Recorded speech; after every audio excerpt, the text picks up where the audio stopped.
Hello everyone, welcome to my channel. ಇವತ್ತು ನಾನು ನಿಮಗೆ ಒಂದು ಲಂಚ್ ಬಾಕ್ಸ್ ರೆಸಿಪಿನ ಯಾವ ರೀತಿ ಮಾಡೋದು ಅಂತ ತೋರಿಸ್ತೀನಿ. ಭಾಳ ಇಂಗ್ರೀಡಿಯೆಂಟ್ಸ್ ಬೇಕಾಗಿಲ್ಲ, ಇದಕ್ಕೆ ಸಿಂಪಲ್ ಇಂಗ್ರೀಡಿಯೆಂಟ್ಸಿಂದ ಸಿಂಪಲ್ ರೈಸ್ ರೆಸಿಪಿ ಮಾಡೋದು ಹೇಗೆ ಅಂತ ತೋರಿಸ್ತಾ ಇದ್ದೀನಿ. ಇದನ್ನು ಮಾಡೋದಕ್ಕೆ ಇಲ್ಲಿ ನಾನು ಫಸ್ಟಿಗೆ ಏನು ತೊಗೊಂಡಿದ್ದೀನಿ, ಸಾಸಿವೆ, ಜೀರಿಗೆ, 2 ಲವಂಗ, 4 ಮೆಣಸು, ಸ್ವಲ್ಪ ಚಕ್ಕೆ, ಸ್ವಲ್ಪ ಕರಿಬೇವಿನ ಸೊಪ್ಪು, 2ರಿಂದ 3 ಪಲಾವ್ ಎಲೆನ ನಾನು ತೊಗೊಂಡಿದ್ದೀನಿ. ಮತ್ತು 1 ಟೇಬಲ್ ಸ್ಪೂನ್ ಅಷ್ಟು ಗರಂ ಮಸಾಲ ಮತ್ತು 1 ಟೇಬಲ್ ಸ್ಪೂನ್ ಅಷ್ಟು ಪಲಾವ್ ಪೌಡರ್ನ ತೊಗೊಂಡಿದ್ದೀನಿ. ಸ್ವಲ್ಪ ಕೊತ್ತಂಬರಿ ಸೊಪ್ಪು ಮತ್ತು ಸ್ವಲ್ಪ ಪುದೀನ ಸೊಪ್ಪನ್ನ ನಾನಿಲ್ಲಿ ತೊಗೊಂಡಿದ್ದೀನಿ. 2 ಈರುಳ್ಳಿನ ನಾನು ತೆಳ್ಳಗೆ ಉದ್ದುದ್ದ ಹೆಚ್ಚಿಟ್ಕೊಂಡಿದ್ದೀನಿ. ಆದಷ್ಟು ಪಲಾವ್ಗೆಲ್ಲ ಉದ್ದುದ್ದನೇ ಹೆಚ್ಚಿಟ್ಕೊಳ್ಳಿ. 1 ಟೊಮ್ಯಾಟೊ ಮತ್ತು 2 ಹಸಿಮೆಣಸಿನ್ಕಾಯಿನ ತೊಗೊಂಡಿದ್ದೀನಿ.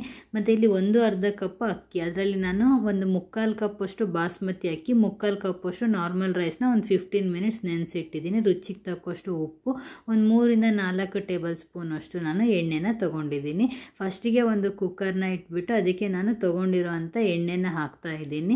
ಎಣ್ಣೆ ಸ್ವಲ್ಪ ಬಿಸಿ ಆದಮೇಲೆ ಇದಕ್ಕೆ ನಾವು ಸಾಸಿವೆ, ಜೀರಿಗೆ, ಲವಂಗ, ಮೆಣಸು ಮತ್ತು ಚಕ್ಕೆ, ಕರಿಬೇವು, ಪಲಾವ್ ಎಲೆ ಇದಿಷ್ಟನ್ನು ಹಾಕ್ಕೊಂಡು ಒಂದು 2 ಮಿನಿಟ್ಸ್ ಇದನ್ನು ನಾವು ಫ್ರೈ ಮಾಡ್ಕೋಬೇಕಾಗುತ್ತೆ. ರೈಸ್ ಐಟಮ್ಸಿಗೆಲ್ಲ ಸ್ವಲ್ಪ ಆಯಿಲ್ನ ಜಾಸ್ತಿ ಹಾಕ್ಕೊಳ್ಳಿ, ಹಂಗಂದರೆ ಟೇಸ್ಟ್ ತುಂಬಾ ಚೆನ್ನಾಗಿ ಬರುತ್ತೆ. ಸ್ವಲ್ಪ ಇವು ಫ್ರೈ ಆದಮೇಲೆ ಇದಕ್ಕೆ ನಾನು ಕಟ್ ಮಾಡಿ ಇಟ್ಕೊಂಡಿರೋಂಥ ಈರುಳ್ಳಿ ಮತ್ತು ಹಸಿಮೆಣಸಿನ್ಕಾಯಿನ ಹಾಕ್ಕೊಂಡು ಈರುಳ್ಳಿ ಟ್ರಾನ್ಸ್ಪರೆಂಟ್ ಆಗೋವರೆಗೂ ನಾವು ಇದನ್ನು ಫ್ರೈ ಮಾಡ್ಕೋಬೇಕಾಗುತ್ತೆ. ನಿಮಗೆ ನೆಸೆಸಿಟಿ ಇದ್ದರೆ ಈ ಟೈಮಲ್ಲಿ ಸ್ವಲ್ಪ ತುಪ್ಪನೂ ಕೂಡ, ಎಣ್ಣೆ ಜೊತೆಗೆ ತುಪ್ಪನೂ ಕೂಡ ಹಾಕ್ಕೊಳ್ಳಿ. ನಾನು ಬೇಡ ಅಂತ ಬರೀ ಆಯಿಲ್ನ ಅಷ್ಟೇ ಹಾಕ್ಕೊಳ್ತಾ ಇದ್ದೀನಿ. ತುಪ್ಪ ಹಾಕಿದರೂ ಕೂಡ ಫ್ಲೇವರ್ ತುಂಬಾ ಚೆನ್ನಾಗಿ ಬರುತ್ತೆ. ಇವಾಗ ನೋಡಿ, ಇದು ಏನು ಈರುಳ್ಳಿ ಗೋಲ್ಡನ್ ಬ್ರೌನ್ ಕಲರ್ ಬಂದಿದೆ.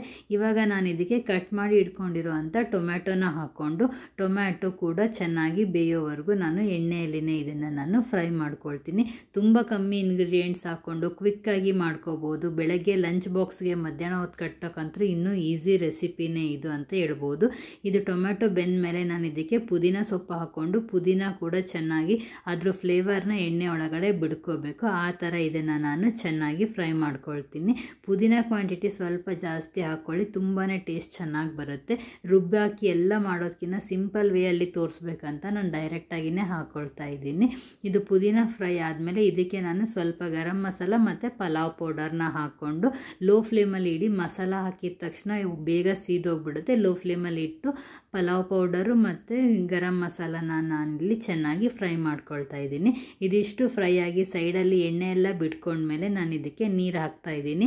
ನಾನಿಲ್ಲಿ 1/2 ಕಪ್, ನಾನು 1/4 ಕಪ್ ಅಕ್ಕಿ ತೊಗೊಂಡಿರೋದ್ರಿಂದ 3 ಕಪ್ ನೀರು ಹಾಕ್ತಾ ಇದ್ದೀನಿ. ಡಬಲ್ ನೀರನ್ನ ಹಾಕ್ಕೊಳ್ಳಿ ಅಷ್ಟೇ. ಅಕ್ಕಿ ಎಷ್ಟು ತೊಗೊಂಡಿರ್ತೀರೋ ಅದ್ರ ಡಬಲ್ ನೀರನ್ನ ಹಾಕ್ಕೊಂಡು ರುಚಿಗೆ ತಕ್ಕಷ್ಟು ಉಪ್ಪನ್ನು ಹಾಕಿ ಇದನ್ನು ಚೆನ್ನಾಗಿ ಕುದಿ ಬರಲಿಕ್ಕೆ ಬಿಟ್ಬಿಡಿ. ಒಂದು ಕುದಿ ಬಂದ ಮೇಲೆ ನಾವು ನೆನೆಸಿಟ್ಟಿರೋಂಥ ಅಕ್ಕಿನ ಹಾಕೋಬೇಕಾಗುತ್ತೆ. ತುಂಬಾ ಈಸಿ ರೆಸಿಪಿ. ಮಾರ್ನಿಂಗಲ್ಲಿ ಏನು ಆಫೀಸ್ಗೆ ಹೋಗೋರು ಅವರೆಲ್ಲ ಇದನ್ನು ಬೇಗನೆ ಮಾಡಿಕೊಂಡು ಲಂಚ್ ಬಾಕ್ಸ್ಗೆ ತೊಗೊಂಡು ಹೋಗ್ಬೋದು, ಅಥವಾ ಬೆಳಗ್ಗೆ ಟಿಫನ್ ಕೂಡ ಮಾಡ್ಕೋಬೋದು. ಟೇಸ್ಟ್ ತುಂಬ ಚೆನ್ನಾಗಿರುತ್ತೆ.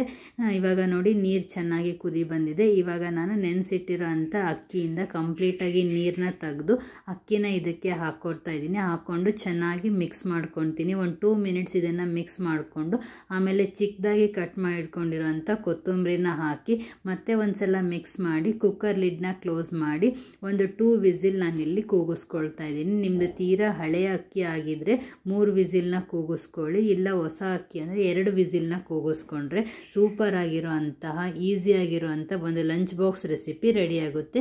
ನಿಮ್ಮನೇಲೂ ಕೂಡ ಇದನ್ನು ಟ್ರೈ ಮಾಡಿಬಿಟ್ಟು ಟೇಸ್ಟ್ ಯಾವ ಥರ ಬಂತು ಅಂತ ನನಗೆ ಕಮೆಂಟ್ ಬಾಕ್ಸಲ್ಲಿ ಕಮೆಂಟ್ ಮಾಡಿ. ನೀವಿನ್ನೂ ನನ್ನ ಚಾನಲ್ನ ಸಬ್ಸ್ಕ್ರೈಬ್ ಆಗಿಲ್ಲ ಅಂದರೆ ಸಬ್ಸ್ಕ್ರೈಬ್ ಮಾಡಿ, ಪಕ್ಕದಲ್ಲಿರೋಂಥ ಬೆಲ್ ಐಕಾನನ್ನು ಕ್ಲಿಕ್ ಮಾಡಿ. ಇದರಿಂದ ನಾನು ಹಾಕುವಂಥ ಪ್ರತಿಯೊಂದು ವಿಡಿಯೋ ನೋಟಿಫಿಕೇಷನ್ಸ್ ನಿಮಗೆ ಬರುತ್ತೆ. ನನ್ನ ವಿಡಿಯೋ ನೋಡಲಿಕ್ಕೆ ನಿಮಗೆ ಈಸಿ ಆಗುತ್ತೆ. ಈ ರೆಸಿಪಿನ ಮಾಡಿಬಿಟ್ಟು ನೀವು ಎಂಜಾಯ್ ಮಾಡ್ಕೊಳ್ಳಿ. Thanks for watching.